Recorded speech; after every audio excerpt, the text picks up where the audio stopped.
अस्सलाम वालेकुम नाज़रीन, मैं हूँ शाहिद मितला और आप मेरा डिजिटल चैनल देख रहे हैं। इमरान खान साहब का लॉन्ग मार्च इस्लामाबाद की तरफ रवां दवा है और अभी तक उसकी मंजिल का मालूम नहीं है। इस्लामाबाद कब पहुँचेंगे, 4-5 नवंबर से 9-10 नवंबर हो गया है और अभी ये कहा जा रहा है, फवाद चौधरी साहब भी बात कर रहे हैं कि कुछ पता नहीं हम कब इस्लामाबाद पहुँचेंगे। वो कह रहे हैं हुकूमत को हमने थका थका के मारना है। इसी तरह से इमरान खान साहब भी कह रहे हैं कि मेरा लॉन्ग मार्च इस्लामाबाद में ही रुकने वाला नहीं है, बल्कि 10 महीने तक जा सकता है। 10 महीने मुसलसल मैं लॉन्ग मार्च कर सकता हूँ। ये बातें वो क्यों कर रहे हैं? ऐसा लग रहा है जैसे खुद भी कंफ्यूज्ड है, पूरी पीटीआई कंफ्यूज्ड है। ऐसा बिल्कुल नहीं है। मैं बताता हूँ क्यों ये बातें कर रहे हैं। दूसरा, उन्होंने जनरल बाजवा पर भी हमले करने शुरू कर दिए हैं। अल जजीरा को उन्होंने इंटरव्यू दिया जिसमें उन्होंने कहा कि जनरल बाजवा करप्शन को बुरा नहीं समझते हैं। आज उन्होंने स्टेटमेंट दे दी है कि नैब मेरे हाथ में नहीं थी। नैब उनके हाथ में नहीं थी तो ये बताएं कि तमाम की तमाम अपोजिशन लीडरशिप, अपोजिशन जमातों की लीडरशिप जेलों में क्यों थी? अदालतों ने इंतहाई सख्त रिमार्क्स दिए शाहिद खाकान अब्बासी साहब के केस में, ख्वाजा साद रफीक साहब के केस में और बाकी जो दीगर जो लोग थे उनके केसेस में भी, ख्वाजा आसिफ के केस में भी। हालांकि उनका जो करंट आर्मी चीफ है उनके साथ बड़ा गहरा ताल्लुक है, ख्वाजा आसिफ का बड़ा ताल्लुक है। ख्वाजा आसिफ को जतवाया भी गया था। तो जो आर्मी चीफ के ससुर हैं वो उनके करीबी दोस्त हैं ख्वाजा आसिफ के।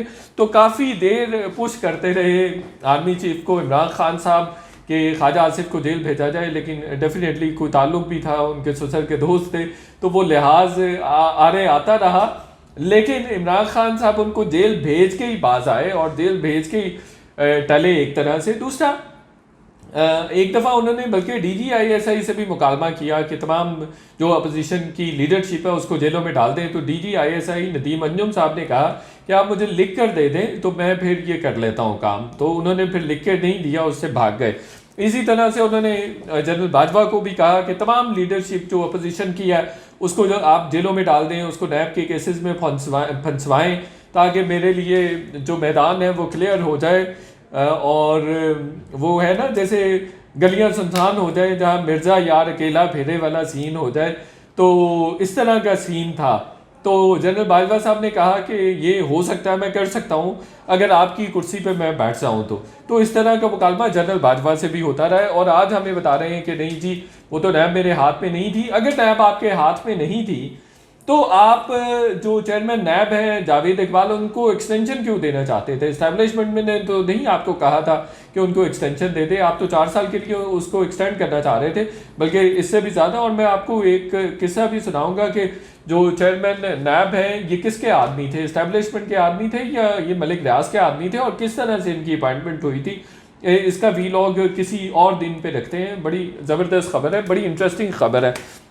और आपको मैं बताऊंगा कि पिछले 10, 12, 15, 20 सालों में एहतसाब के नाम पे इस मुल्क में क्या मजाक हो रहा है। खैर, तो फिर शहजाद अकबर सारा नैब को कंट्रोल कर रहे थे हर वक्त। वो जो जस्टिस जावेद इकबाल हैं जो कि एक बड़े फ्रॉड आदमी थे, चीटर आदमी थे, उनके साथ राबिते में रहते थे। और जिसको भी शहजाद अकबर कहते थे कि इसको आप जेल में डाल दें, नैब का केस बना दें, मरीम नवाज़ के केस में देखा, नवाज शरीफ के केस में, बाकी केसेस में भी देखा, इंतहाई बोगस किस्म के केसेस से उनके पास कोई एविडेंस नहीं होता था। तो आज ये कह रहे हैं कि जी मेरे पास तो इख्तियार नहीं था। हालांकि शहजाद इकबाल साहब ने जो परवेज़ खटक का केस था उसको ख़त्म करवा लिया, जो चौधरी बिरादरान के केसेस से वो ख़त्म करवा लिए, जुल्फ़ी बुखारी का केस था वो ख़त्म करवा लिया, इमरान खान साहब का एक हेलीकॉप्टर का केस था उसको ख़त्म करवा लिया, और बालम जब्बा के केसेस ख़त्म करवाए, और बेशुमार इस तरह के केसेस उन्होंने ख़त्म करवाए। तो ये बात इमरान साहब जो कह रहे हैं वो झूठ पर मबनी है, हक़ाइक़ इसके बरअक्स है। इसलिए कह रहे हैं जनरल बाजवा को, इसलिए लताड़ रहे हैं, इसलिए उनको तनकीद का निशाना बना रहे हैं, इसलिए हमले कर रहे हैं, दबाव में लाना चाहते हैं और उनकी पर्सनैलिटी को, उनको बतौर शख्सियत, उनको बतौर आर्मी चीफ मुतनाज़ा करना चाहते हैं। दोनों सूरतों में उनको फ़ायदा होगा अगर जनरल बाजवा चले जाते हैं और अगर एक्सटेंशन लेते हैं। दोनों सूरतों में उनका एक स्टेटेड पोजीशन की सूरत में एक मौक़िफ़ सामने आ जाएगा कि जी मैं तो पहले से ही कह रहा था कि ये आदमी ठीक नहीं है। और याद रखिएगा कि मैं आपको बहुत पहले से ये बता रहा हूँ, मुसलसल बता रहा हूँ कि लॉन्ग मार्च का ताल्लुक बेसिकली जो आर्मी चीफ़ की अपॉइंटमेंट है उससे ताल्लुक है, और इसका कोई इलेक्शन से ताल्लुक नहीं है। इलेक्शन वैसे भी इमरान खान साहब को सूट नहीं करता। देखिए, हर जमात 5, 7, 8, 10 महीने लेती है इलेक्शंस में जाने के लिए। जनरल इलेक्शंस लड़ना कोई आसान नहीं है। तो वो 7-8 महीने अभी हैं, 10 महीने हैं। और इमरान खान साहब ने ख़ुद भी कह दिया कि जी अभी तो 10 महीने मैं 10 महीने भी सड़कों पे रह सकता हूँ। ये बता रहे हैं बेसिकली, ये जो हुकूमत का डिसीजन मेकिंग का अमल है उसको मुतासर कर रहे हैं कि अगर आपने आर्मी चीफ मेरी मर्ज़ी से और मेरी मुशावरत से ना लगाया तो मैं 10 महीने तक भी सड़कों पर रह सकता हूँ। ये बेसिकली बता रहे हैं, कोई कन्फ्यूजन नहीं है कि वो कभी वो कह देते हैं कि मैं 10 महीने तक रह सकता हूँ सड़कों पर, कभी वो सख्त बयानात जनरल बाजवा के अगेंस्ट देना शुरू कर देते हैं, कभी DGISI के अगेंस्ट देना शुरू कर देते हैं कि जी वो तो जो मिलिट्री लीडरशिप है वो करप्शन को बुरा नहीं समझती। वो करप्शन को बुरा समझती है, लेकिन आपके कहने पे अपोजिशन की लीडरशिप को जेलों में नहीं डाल सकती। अब ये भी कहा जा रहा है, इमरान खान साहब की तरफ से कहा जा रहा है कि भाई इनकलाब आने वाला है। अब मिलिट्री इस्टेब्लिशमेंट ने डिसाइड करना है कि वो इनकलाब बैलेट के ज़रिए आएगा या गोली के ज़रिए आएगा, बुलेट के ज़रिए आएगा। और इनकलाब ईरान जैसा इनकलाब पाकिस्तान को चाहिए, उस तरह का इनकलाब इस्टेब्लिशमेंट देखना चाहती है। किस तरह का इनकलाब इस्टेब्लिशमेंट और किस तरह का चेंज देखना चाहती है। कह रहे हैं इनकलाब आ भी चुका है, डराने की बुनियादी तौर पर कोशिश कर रहे हैं आर्मी को कि आर्मी दब जाए और हुकूमत भी दब जाए। अच्छा, एक और भी आपको मैं बताऊं कि लॉन्ग मार्च इन्होंने किया क्यों और इसको प्रलॉन्ग क्यों किया। कल कुछ इस पर बात हो गई थी, आज भी मैं चाह रहा था। देखिए, एक बात याद रखिएगा, इमरान खान साहब के पास जो बीइंग अपोजिशन लीडर जो एक्सेस टू इन्फॉर्मेशन है वो बाकी तमाम जो अपोजिशन में लोग हुआ करते थे उनसे बेहतर है। उनके पास एक पूरा पैरेलल सिस्टम मौजूद है। पैरेलल सिस्टम कहाँ से आया उनके पास? पैरेलल सिस्टम उनको जो साबिक DGISI थे वो देके गए थे। जनरल फैज साहब ने एक पैरेलल सिस्टम ISI में भी खड़ा कर दिया था और उन्होंने अपने लोग IB में भी प्लेस करवा लिए थे। तो इसलिए एक पैरेलल सिस्टम मौजूद है, गैजेट्स का भी मौजूद है, अदरवाइज भी मौजूद है। उनके पास कोर कमांडर कॉन्फ्रेंस की भी तमाम डिटेल्स आ रही होती हैं, इन्फॉर्मेशन आ रही होती है। उनको ये भी पता था कि ये आर्मी चीफ की अपॉइंटमेंट गवर्नमेंट कब करने जा रही है और कब उनका नोटिफिकेशन होगा। इसीलिए उन्होंने अपना जो लॉन्ग मार्च है उसको प्रलॉन्ग कर लिया उस इन्फॉर्मेशन की बुनियाद पर। और ये जो लॉन्ग मार्च हो रहा है ये 100% इसीलिए हो रहा है कि वो कंटेनर पर खड़े होकर कोई भी आर्मी चीफ जो कि उनकी मर्जी के मुताबिक नहीं होगा तो उसको कंट्रोवर्शियल बना सकते हैं। चूँकि कंटेनर पर आवाम के सामने पब्लिक में पब्लिक डिस्कोर्स का हिस्सा बनाने के लिए किसी भी तरह से बात हो सकती है, कितनी ही कैजुअल बात हो सकती है, इल्ज़ाम तराशी पे मबनी बात हो सकती है, दुश्मन दराजी की जा सकती है। कंटेनर पर खड़े होकर ये बात स्पेशल मीडिया को बुलाकर नहीं की जा सकती, ये बात पार्लियामेंट में नहीं की जा सकती, ये बात फॉर्मली नहीं की जा सकती।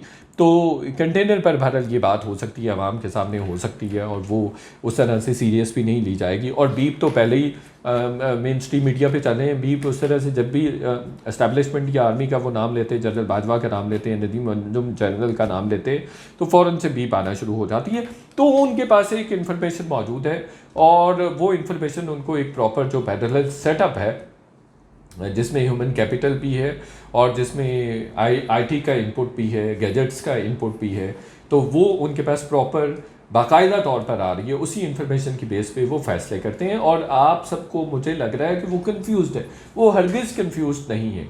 जैसे जैसे हुकूमत स्ट्रैटेजी बदलती जाएगी, जैसे जैसे current establishment, current military leadership अपने फैसले बदलती जाएगी या फैसलों में डिले करती चली जाएगी, तो वैसे वैसे वो भी अपना जो लाहे अमल है लॉन्ग मार्च का वो बदलते जाएंगे। उनको पता है उनकी सियासत बेस कर रही है इसी एक अहम ओहदे पर, इसी एक अहम तकर्री पर उनकी तमाम सियासत बेस कर रही है। तो ये बात आप जहन में रखें और इसीलिए वो उसको प्रलॉन्ग करते चले जा रहे हैं। वो इतने बेवकूफ़ नहीं है और उनकी जो मॉरल अथॉरिटी है जनरल बाजवा की उसको वो चैलेंज कर रहे हैं, उसको वो लोगों की नज़रों में ख़राब करने की कोशिश कर रहे हैं। जो वो कहते हैं कि करप्शन की कोई वैल्यू नहीं है, जनरल बाजवा करप्शन को बुरा नहीं समझते हैं और वो ये भी कह रहे हैं कि मार्शल लॉ लग जाए तो मुझे कोई किसी किस्म की परवाह नहीं है। बहरहाल वो इसीलिए कर रहे हैं कि अगर तो वो सड़कों पे रहेंगे तो वो कोई भी आर्मी चीफ होगा उनकी मर्ज़ी के बगैर, जैसे मैंने पहले कहा, उसको कंट्रोवर्शियल बना सकेंगे, उस पर तनकीद कर सकेंगे। आसिम मुनीर आएंगे तो उनके साथ भी वो यही करेंगे और बाकी लोगों के साथ भी यही करेंगे। बल्कि कल तो एक दोस्त ने ये तक दावा कर दिया कि इमरान खान के पास डेट्स मौजूद थी और कि कब आर्मी चीफ जो करंट आर्मी चीफ हैं वो एक्सटेंशन ले रहे हैं, तो इसलिए उन्होंने वो लॉन्ग मार्च कर लिया। यानी कि उनके पास इंफॉर्मेशन मौजूद थी। वो नहीं चाहते हैं कि जनरल बाजवा एक्सटेंशन लें, स्टे करें, इसलिए वो उनको तनकीद का निशाना बना रहे हैं।